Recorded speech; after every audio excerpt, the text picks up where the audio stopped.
warahmatullahi wabarakatuh. Halo semuanya, perkenalkan saya Modena Zahra. Saya Adinda Maharani. Dan pada sore menjelang malam hari ini kita akan Melakukan wawancara terkait hal-hal ergonomis apa yang sudah dilakukan oleh narasumber kita pada sore hari ini. Sebelumnya, teman-teman mungkin udah pada kepo nih, siapa sih narasumber kita pada sore hari ini? Boleh perkenalan dulu Bapak, dengan Bapak siapa? Dengan Budi Arifin. Bapak Budi Arifin. Oke, pekerjaannya sebagai apa Bapak? Saya bekerja sebagai pelaksana administrasi dan perencanaan di Depo Gerbong Tarahan PT Kereta Api Indonesia Persero. Oke, sudah berapa lama Bapak bekerja? Saya bekerja di kereta api kurang lebihnya sudah 8 tahun. Oh, sudah 8 tahun. Berarti sudah cukup lama ya Bapak. Kalau boleh tahu, untuk tanggung jawab pekerjanya tuh seperti apa sih Pak? Kalau di bagian perencanaan dan administrasi itu tanggung jawabnya adalah kayak mengatur dinasan, mengatur jadwal diklat pegawai, dan mengatur beban kerja. Oh, oke. Serta beberapa seperti kayak jadwal-jadwal perawatan alat-alat cat. Oh, jadi lumayan banyak banget ya Bapak job desk-nya. Lumayan. Bagaimana sih kondisi tempat kerja Bapak selama ini gitu, sehari-harinya? Kondisi di sana sama seperti kayak kondisi kantor lainnya, di mana berbentuk UPT dan langsung berbatasan langsung dengan rel kereta dan jalan raya, di mana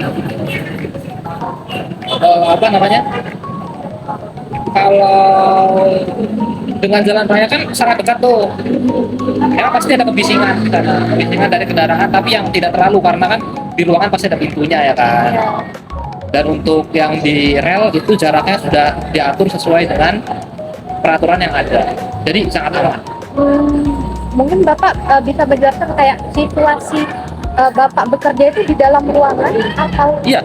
Oh, di dalam ruangan. Di dalam ruangan. Untuk melaksanakan tugas-tugas Bapak ini ada nggak sih kayak menggunakan sesuatu hal barang elektronik atau apa gitu?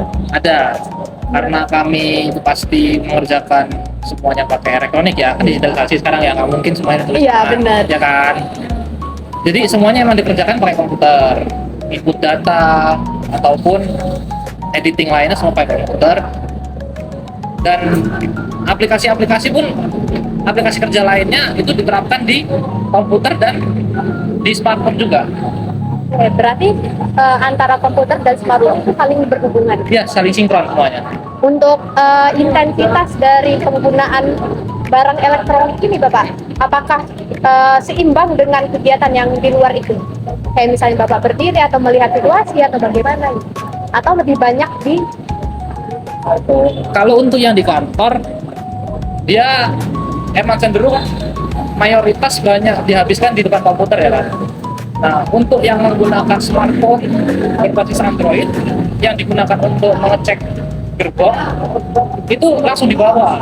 Oh, jadi situasi Bapak bekerja ini ada dua tempat ya bisa dibilang. Iya. Kayak dua tempat tapi kebanyakan di ruangan. Gitu. Banyak di ruangan. Seperti tadi kan Bapak menyebutkan kalau ruangannya itu memang agak sedikit berisik ya Kak, karena dekat dengan rel dan jalan raya. Iya. Nah, apakah kebisingan itu benar-benar mengganggu atau enggak Pak sebenarnya? Kalau mengganggu atau tidak, tidak. Karena setiap 6 bulan sekali dari kereta api mengukur tingkat kebisingan. Jadi memang sudah Jadi terlaporkan apakah kebisingan ini masih di ambang batas wajar atau tidak. Oh. Jadi semuanya terkontrol. Oke. Ya. Jadi selama ini ada nggak Pak gara-gara kebisingan nih kan kita tapi normal ya Pak ya kebisingannya? Normal. Berarti nggak ada ya Pak kayak kebisingan ini akhirnya membuat saya seperti ini gitu? Nggak ada. Tentu mungkin karena kebisingan pegawai jadi budek. Nggak ada. Ya, berarti perusahaan Bapak ini sudah sangat aware dengan ergonomis itu sendiri ya, Iya, Mbak Dinda sangat ya. aware. Kalau untuk pencahayaan, gimana Bapak di dalam ruangannya? Kalau untuk pencahayaan, jadi kalau untuk pencahayaan dan fasilitas lainnya itu semua sudah diatur dalam standar fasilitas minimum, di mana minimumnya untuk pencahayaan itu 300 lux. Oke, jadi itu memang sudah sudah dipikirkan oleh Iya, sudah dipikirkan. Itu juga sesuai dengan SNI di Garut. sudah sangat aware banget berarti ya. Berarti apakah boleh saya katakan bahwa Bapak merasa nyaman kerja di sana atau masih ada nih kayaknya kurang nih sebenarnya gitu? Kalau kita berangkat dari sisi ergonomis itu sudah sangat nyaman. Untuk postur tubuh sendiri Bapak pas bekerja kan menggunakan laptop juga, menggunakan komputer, mohon maaf, menggunakan komputer itu cukup lama kan? Apakah pernah merasa pegal atau bagaimana? Karena di sana bukan yang kita full entry data ya. Jadi kita itu bisa kayak ya bisa keluar, bisa ke toilet ataupun kalau yang merokok disediakan juga smoking area. Jadi nggak terjadi stres gitu pada badan. Oh, jadi Karena- minim banget ya Bapak? Iya, minim stres. Untuk tempat duduk ataupun meja yang disediakan juga sudah sesuai dengan postur badan bekerja. Oh, berarti perusahaan memang sudah menyediakan Iya. hal-hal yang memudahkan karyawan, mulai dari untuk aksi jarak. Furnitur. Ya. Selain itu Pak, kan udah dipikirkan nih sama perusahaan ya kalau seperti itu. Tapi ada nggak sih pelatihan-pelatihan yang khusus untuk pekerja kayak seperti apa sih cara atau hal-hal yang dilakukannya tuh caranya bener gitu? Kayaknya caranya gini nih, tekstur apa, posturnya seperti ini atau gimana gitu? Jadi kayak gini. Mungkin yang dimaksud adalah tentang pelatihan gimana loh cara kerja ataupun postur kerja yang baik. Benar. Ada. Oh ada. Ada. Jadi selain kami itu di diklat fungsional, diklat teknis ataupun non teknis yang berbasis railways, kereta api ataupun non railways, itu kami juga setiap bulannya ada safety talk. Apa itu Pak? Safety talk itu di mana kita membicarakan tentang hal-hal keselamatan. Salah satunya tentang postur janggal. Postur janggal itu postur-postur yang tidak cocok tidak sesuai dengan ergonomis maksud saya. Jadi kalau kita mengerjakan apa posturnya seperti ini, kalau mengangkat benda berat dengan berat sekian harus seperti ini, jangan seperti ini. Kayak gitu. Jadi semuanya sudah diobservasi lah ya, biar tidak terjadi kesalahan-kesalahan. Kalau Bapak sendiri pernah nggak sih kayak ngalamin cedera karena kesalahan-kesalahan yang mungkin Bapak lupa atau bagaimana sejauh ini? Kalau karena lupa pernah ya, mungkin karena kita keburu-buru dan kita lupa kan habis lepas sepatu dari toilet, terus kelengking nabrak ujung meja. Tapi kan itu kan bukan tentang ergonomis ya, mungkin tentang kesalahan kita sendiri ya kan.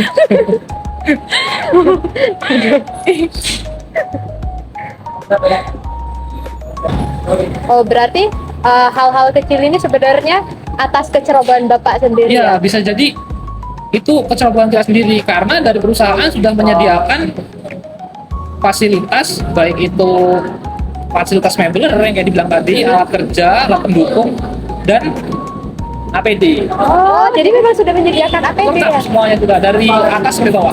Oh, jadi sudah lumayan sangat aware banget ya saat Bapaknya. Sangat baik kereta api. Apakah bisa dikatakan Pak bahwa di perusahaan Bapak ini minim terjadi cedera gitu? Ya, sangat minim. Bahkan kalau untuk di unit saya sih bisa dibilang zero accident. Bagus.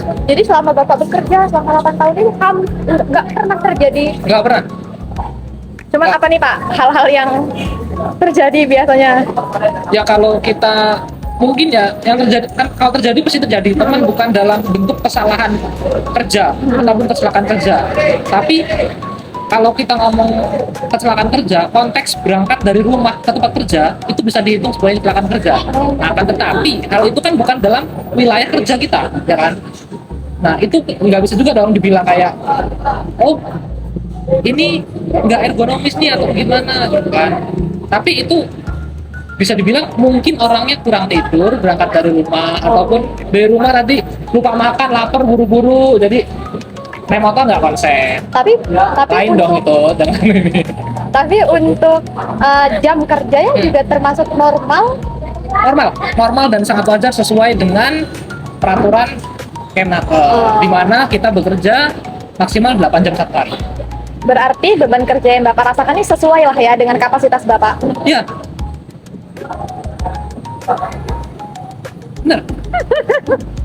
Karena di dalam 8 jam satu hari pun itu ada istirahatnya.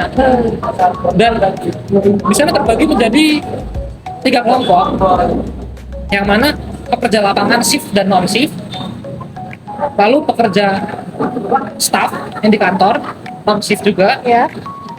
di mana semua bekerja 8 jam satu hari ataupun 48 jam dalam satu minggu. Dan itu nggak ada dinasan menerus, tidak diperbolehkan. Begitu mereka kerja 8 jam, selesai, pulang. Oh, berarti memang perusahaan sangat keras terhadap hal-hal yang Ya, perusahaan sekiranya sangat bakal disiplin. mengganggu efektivitas Ya. dari karyawannya. Benar-benar, Bapak. Kak Dina. Mungkin terakhir nih Bapak, sepanjang kita berbincang dari tadi, itu saya bisa simpulkan bahwa perusahaan Bapak ini salah satu perusahaan yang sangat-sangat aware banget terhadap karyawannya. Apakah ada sesuatu hal yang menurut Bapak kayaknya perusahaan harus meneliti terkait ini gitu, karena ini mengganggu saya, atau tidak sama sekali sejauh ini? Saya rasa sejauh ini udah oke, nggak ada yang kayak oh ini kurang nih gitu kan. Oke. Berarti Bapak sangat nyaman banget ya Ya, udah bekerja sesuai di standar. KAI. Oke, Bapak. Bagus ya ternyata Kak Dena. Ya. Ya. Oke, baik Bapak, terima kasih banyak karena sudah mau berbincang-bincang dengan kita tadi, sudah mau berbagi bagaimana aktivitas Bapak di pekerjaan dan juga hal-hal ergonomis apa yang sudah Bapak lakukan di saat bekerja. Ya, sama-sama. Saya juga berterima kasih lah bisa ngobrol sama kalian gitu kan, bisa berbagi gimana loh tentang penerapan ergonomis di perusahaan kami. Iya. Sekali lagi terima kasih ya Pak sudah Ya. meluangkan waktunya dari sebelum malam ya sampai Iya, sudah sore hari dan malam. sekarang sudah malam banget ya Benar, Kak Kak Dena. Dina. Oke. Kalau gitu kita cukupkan sampai sini saja. Heeh. Dan terima kasih buat kalian yang sudah Mau untuk mengikuti bincang-bincang kita pada sore menjelang malam hari tadi. Kami akhiri. Wassalamualaikum warahmatullahi wabarakatuh. Dadah. Dadah.